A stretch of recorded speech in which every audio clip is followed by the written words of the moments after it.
Assalamualaikum warahmatullahi wabarakatuh.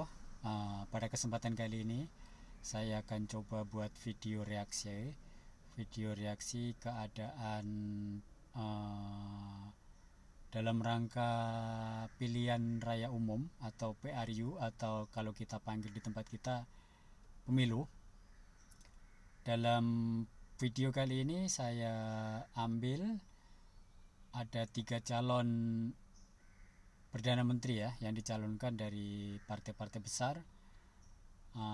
Apapun komennya, nanti kita lihat videonya. Oke, cekidot.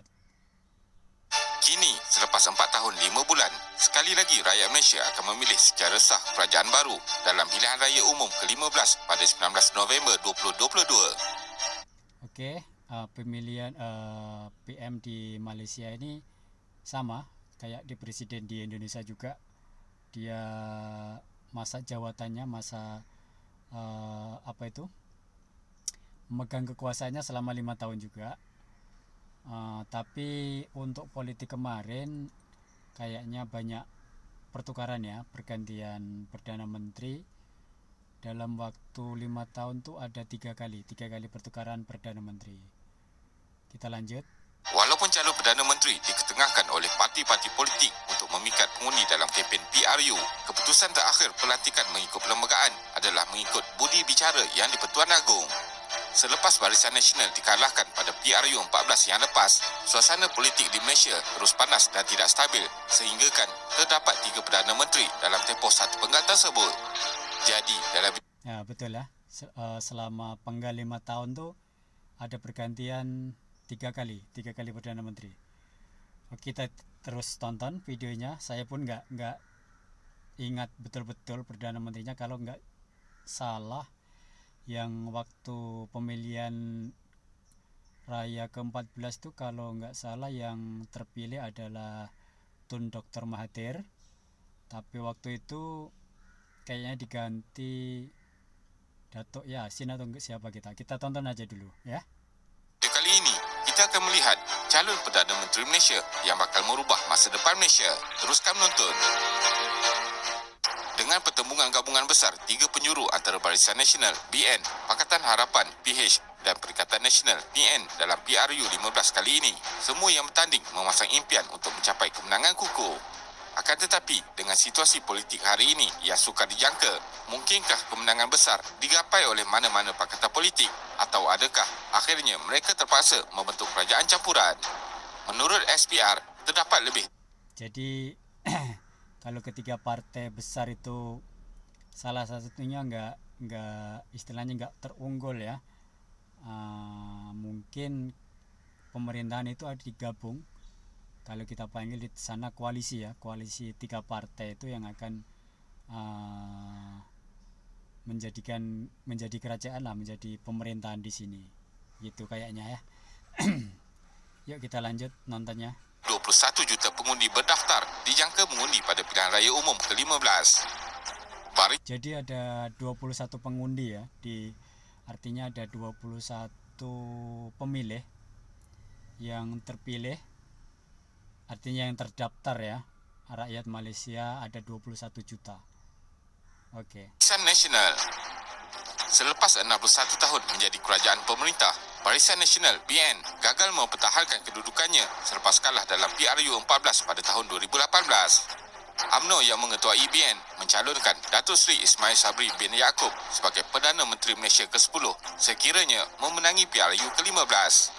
Sebelum parlimen dibubarkan, ramai pemerhati politik menulis bahawa PRU 15 dipercepatkan untuk menyelamatkan ahli-ahli politik UMNO yang terlibat dengan kes perbicaraan di mahkamah.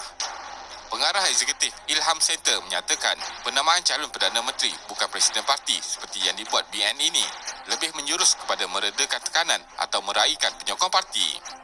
Calon Perdana Menteri sememangnya penting kerana sebelum kekalahan BN pada 2018, Presiden UMNO ialah individu yang akan dipilih sebagai PM apabila gabungan tersebut membentuk kerajaan. Namun kali ini, disebabkan kes mahkamah, BN terpaksa mempertaruhkan Ismail Sabri kerana tiada nama lebih layak dengan harapan akan mendapat sokongan rakyat. Kali ini. Jadi dari Barisan Nasional ini mencalonkan lagi Tuan Datuk Ismail Sabri yang waktu itu pun menggantikan Tun Dr. Mahathir sebagai Perdana Menteri. BN akan bertanding 191 daripada 222 kerusi parlimen pada PRU 15 dan menyasarkan kemenangan sekurang-kurangnya 112 kerusi parlimen untuk membolehkan membentuk kerajaan. Ismail Sabri. Datuk Seri Ismail Sabri Yaakob dilahirkan pada 18 Januari 1960 di Temerloh dan memulakan kerjaya politiknya sebagai ahli UMNO pada tahun 1987 pada usia 27 tahun. Seterusnya menjadi ahli Majlis Daerah Temerloh dari tahun 1987 sehingga 1996. Pada usia 44 tahun, beliau pertama kali dipilih sebagai ahli parlimen pada tahun 2004 selepas memenangi kerusi parlimen mewakili BN pada pilihan raya umum ke-11. Pada tahun 2008, perjalanan beliau sebagai anggota kabinet bermula dengan beberapa portfolio penting. Selepas kekalahan BN pada tahun 2018, beliau dipilih sebagai naib Presiden UMNO dan pernah menjadi Ketua Pembangkang di Dewan Rakyat sejak 7 Mac 2019 sehingga 29 Februari 2020. Semasa konflik pertukaran kerajaan berlaku, Ismail Sabri dilantik sebagai Timbalan Perdana Menteri merangkap Menteri Pertahanan pada 7 Julai 2021 di mana sebelum itu menjadi Menteri Kanan Pertahanan sejak Mac 2020. Pada 21 Ogos 2021, beliau telah dilantik sebagai Perdana Menteri Malaysia ke-9. Semasa menjawat sebagai Perdana Menteri, beliau telah melaksanakan pelbagai program kepada rakyat terutamanya bantuan dana khas pasca COVID bernilai berbilion ringgit. Perikatan Nasional. Kelahiran Perikatan Nasional dalam pesada politik tanah air 2 tahun yang lalu dengan Kerajaan Perikatan Nasional dibentuk pada ini saingannya ya, saingan partai yang kedua, Perikatan Nasional, walaupun partainya tuh baru berdiri, tapi Perikatan Nasional ini menjadi besar juga. Dia mencalonkan Perdana Menteri yang sebelum Datuk Ismail Sabri itu dia jadi juga Perdana Menteri walaupun sebentar. 1 Mac 2020 bersama gabungan ahli-ahli parlimen dari pelbagai parti politik iaitu Bersatu, PAS, BN, GPS, PBS dan Star Sabah. Ketika itu, jadi di bawah naungan Partai Perikatan Nasional ni banyak ya, banyak partai yang berkoalisi gitu ya. Kayaknya gitu ya. Perikatan Nasional merupakan parti gabungan yang paling dipercayai selepas kejatuhan Pakatan Harapan dengan peletakan jawatan Tun Dr. Mahathir Mohamad sebagai Perdana Menteri ke-7 secara mengejut pada 23 Februari 2020. Tan Sri Muhyiddin Yassin mengangkat sumpah sebagai Perdana Menteri Malaysia ke-8 yang sah berdasarkan Perlembagaan Negara. Pada awalnya, Perikatan Nasional dilihat mendapat sokongan baik dari rakyat semasa negara dilanda oleh wabak COVID-19 dan Kerajaan Perikatan Nasional telah menjalankan pelbagai pelan bantuan untuk membantu rakyat. Antaranya ialah pemberian moratorium pinjaman, bantuan khas COVID, pemberian vaksin COVID dan banyak lagi dengan jumlah berbilion ringgit. Kerajaan Perikatan Nasional juga sering membawa imej yang bersih di samping disukai oleh penyokongnya. Namun, pelantikan Muhyiddin sebagai Perdana Menteri tidak disambut oleh pihak pembangkang dan mendakwa Kerajaan Perikatan Nasional sebagai kerajaan pintu belakang kerana bercanggah dengan keputusan rakyat semasa PRU 14. Ini menyebabkan kerajaan ini dianggap lemah, beramatang dan tidak sistematik. Muhyiddin Yassin. Muhyiddin bin Muhammad Yassin dilahirkan pada 15 Mei 1947 berasal dari Bandar Maharani, Muar Johor. Ayahnya merupakan salah seorang ulama terkenal yang berkhidmat kepada masyarakat dalam bidang dakwah sebagai penceramah bebas. Muhyiddin banyak mewarisi sifat merendah diri tetapi tajam pemikiran seperti bapanya. Jadi Datuk Muhyiddin ini dia berasal dari Johor ya, dari Johor. Ayahnya itu seorang dai kondang ya, yang memberikan tausiah gitu. Dan Datuk Muhyiddin ini pernah juga jadi Perdana Menteri yang menggantikan Tun Dr. Mahathir ya. Kayaknya gitu. Jadi kita teruskan nonton videonya. Menyertai UMNO pada tahun 1971 sebagai ahli biasa dan pada tahun 1974 hingga 1976 beliau telah dilantik menjadi Setiausaha Pemuda UMNO Johor dan pada tahun 1978 beliau telah berjaya dalam pilihan raya dan menjadi wakil rakyat Parlimen Paguh.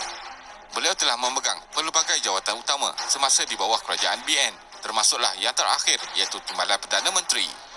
Namun, kerjaya politik cemerlang Muhyiddin mula diuji apabila ahli Parlimen Paguh itu digugurkan daripada jawatan Timbalan Perdana Menteri selepas Muhyiddin membangkitkan isu Satu Malaysia Development Berhad 1MDB. Muhyiddin kembali menyinar dalam dunia politik selepas memenangi Parlimen Paguh pada PRU 14 atas tiket bersatu. Beliau kemudiannya menjadi pengerusi Pakatan Harapan Johor dan menempatkan diri dalam Kabinet PH selaku Menteri Dalam Negeri.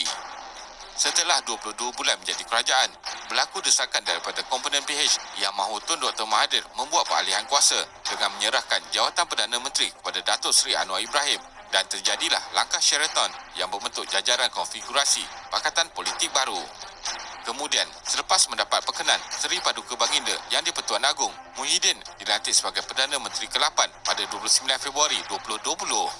Akan tetapi, akhirnya Muhyiddin meletak jawatan sebagai Perdana Menteri Malaysia pada 16 Ogos 2021 disebabkan hilang majoriti sokongan ahli parlimen dan cadangan kerjasama bipartisan tidak mendapat sokongan parti politik. Oh gitu ceritanya ya. Jadi Datuk Muhyiddin ni dia meletak jawatan, artinya apa ya? Resign dari Perdana Menteri gitu ya. Sebab dukungan dari parlemen kayak di DPR gitu ya, dukungannya tuh kurang, jadi beliau melepaskan jabatannya sebagai Perdana Menteri yang ke-8 ya, baru ke-9. Terus ini nanti pemilihan raya umum ke-15 nih memilih Perdana Menteri yang ke-10 kayaknya gitu ya. Jadi kita lihat aja hasilnya nanti.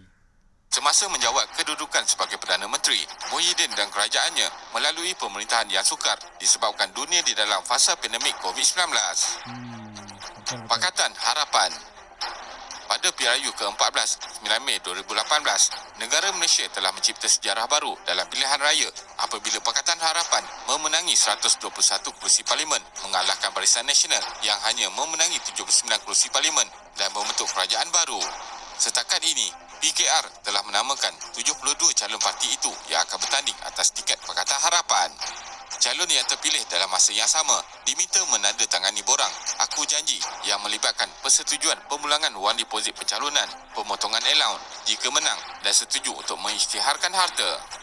Pakatan Harapan mengumumkan pengerusinya Anwar Ibrahim sebagai calon Perdana Menteri jika gabungan itu menang pilihan raya umum ke-15.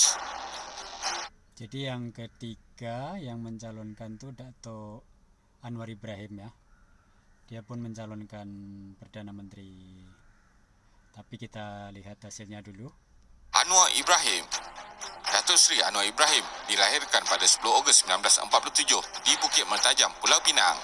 Beliau mendapat pendidikan awal di Sekolah Kebangsaan Stowell, Bukit Mertajam dan kemudian di peringkat menengah di Maktab Melayu Kuala Kangsar, MCKK dari tahun 1960 hingga 1966. Ini profil beliau ya. Dia dari Bukit Mertajam, Pulau Pinang, di bagian cantik negara Malaysia ya. Sangat aktif sebagai pemidatu sekolah. Pada tahun 1967 hingga 1971, beliau menyambung pelajaran di Universiti Malaya dalam pengajian Melayu. Dalam peristiwa 13 Mei 1969, Anwar memimpin Persatuan Pelajar dalam menggesa kerajaan mempertahankan hak dan kepentingan orang Melayu serta umat Islam.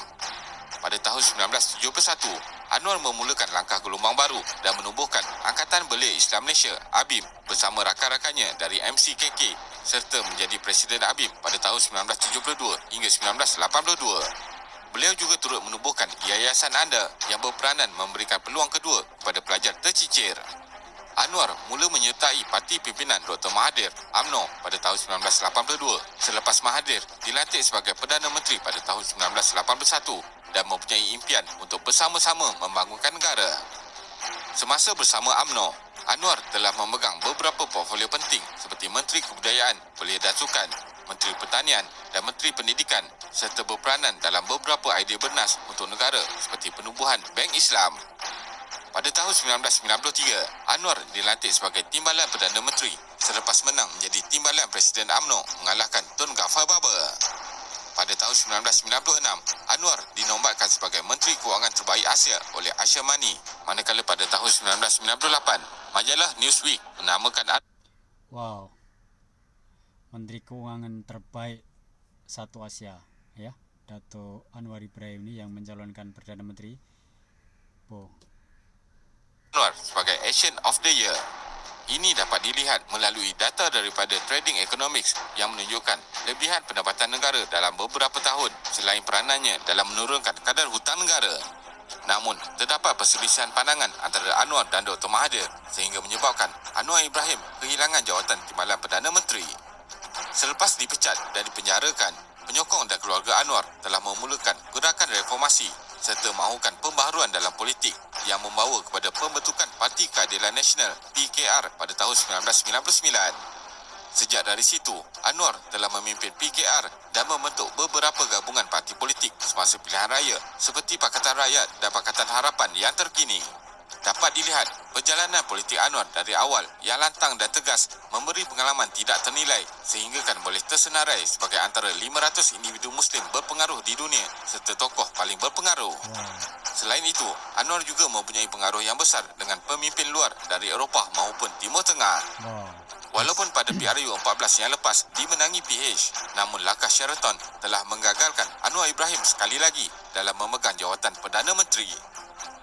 Kriteria penting calon dalam PRU 15 kali ini. Calon-calon yang diperlukan dalam PRU 15 ini haruslah daripada mereka yang mempunyai integriti tinggi kerana inilah yang dimahukan oleh pengundi dalam situasi politik dan ekonomi yang mencabar hari ini. Dengan drama rasuah dan salah guna kuasa yang sering kita lihat terjadi di negara kita ini, seharusnya kita lebih berhati-hati memilih wakil atau parti yang bertanding. Pengalaman, latar belakang dan kemampuan calon juga penting kerana mereka inilah yang akan membuat dasar-dasar kerajaan untuk kebajikan semua rakyat. Kesimpulannya, tidak dapat dinafikan rakyat pernah merasakan kecewa terhadap kerajaan maupun pembangkang selepas PRU 14 apabila sistem demokrasi diruntuhkan akibat permainan kotor sesetengah ahli politik. Akan tetapi, memilih untuk tidak mengundi bermakna membiarkan saja kleptokrasi, kronisme, nepotisme semakin berakar umbi. Walaupun perubahan dilakukan hari ini hanya dapat Itulah 3 calon yang mencalonkan Perdana Menteri untuk pemilihan yang ke-15 kali ini yang akan dilaksanakan hari ini tanggal 19 November ya 2022. Semoga aja siapa yang terpilih menjadikan negara Malaysia semakin maju untuk kemaslahatan umat. Itu dari sedikit pengetahuan calon-calon yang mencalonkan diri pada PRU atau pada pemilihan raya umum ke-15 kali ini. Semoga menjadikan ilmu pengetahuan bagi kita semua. Jangan lupa subscribe untuk channel APHD ya. Oke, terima kasih. Semoga bermanfaat apa yang kami bagikan. Wassalamualaikum warahmatullahi wabarakatuh. Bye bye.